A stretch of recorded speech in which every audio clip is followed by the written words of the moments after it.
akiamua saizi kutunini hapa. But he looks very calm. I think he probably had a good night rest. So he's just...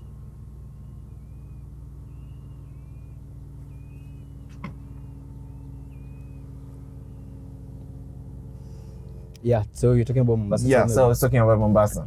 I've grown up in Mombasa for all my life. Yep.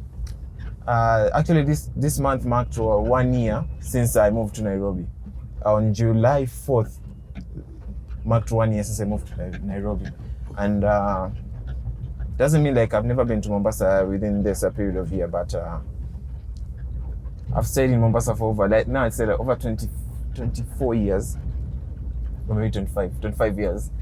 And one thing I realized about Nairobi and Mombasa is that life is cheaper in Mombasa compared to Nairobi, very cheap.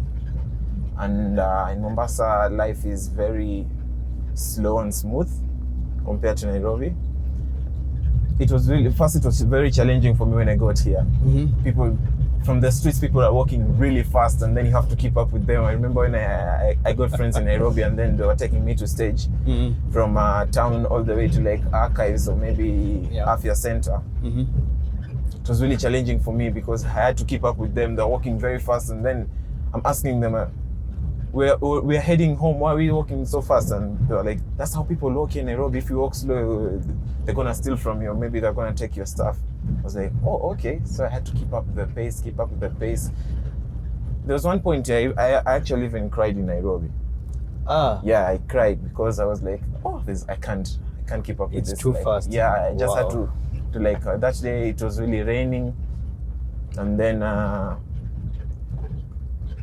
my shoes got wet, and then they got torn. My sole came off, both shoes. Yeah.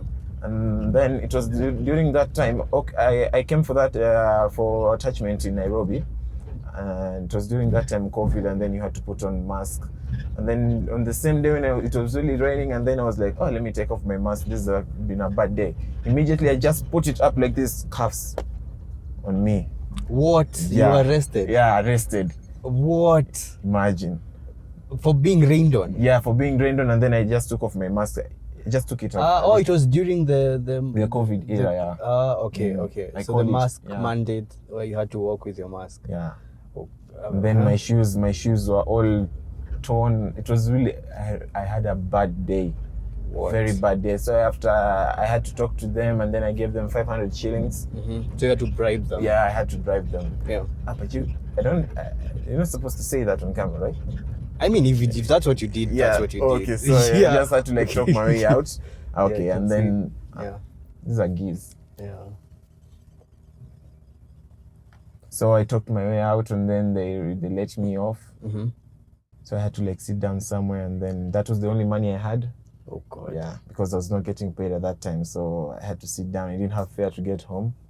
I remember it was at Afya Center around 11 p.m. I had a bad day. I had to sit down somewhere, and then I just cried. I cried, and then I remember when I was crying, and then I was crying at the stage. Yeah. And then the driver asked me, "Why are you crying?" One driver, a matatu driver, came up to me. I was like, "Why are you crying?" I'm like, "I don't know. I just had a bad day." And I explained everything to him, and I was like, "So what are you planning?" I told him I don't even have fare. I gave my fare to the police. I was like, "Hoping I'll take you home." I was like. And then with that mentality, so he helped you. Yeah, he helped me. But at first I wasn't sure, because for someone who's new in Nairobi, and then you're told don't trust anyone in Nairobi. I was like, what if he does something bad to me? But then I was like, I'm desperate, so I just have to take the shot. So I did, and he took me home for free.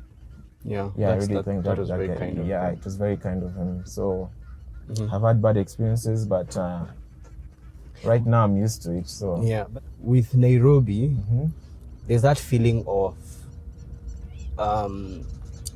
you feel like you need to put more effort in what you're doing. You're never doing enough. You're not sleeping enough. You're not working hard enough.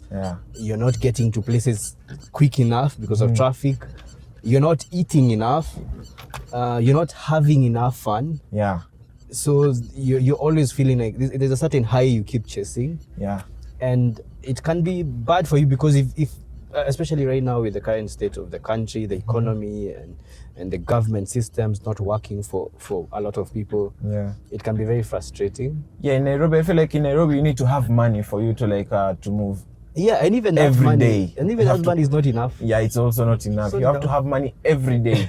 But in Mombasa, you can have fun without it. Exactly. Okay, like for me, let's say for me, I spend roughly 500 a day. Yes. I spend 500 a day. That's the minimum amount of money I spend in a day. Yes. And that 500, like 300 is probably fair. Or 200 is exactly. fair. 200, You're remaining with 300. You have to eat. True. So life is very expensive. Very expensive, Growing up in Mombasa, what made you think you would want to be a wildlife journalist?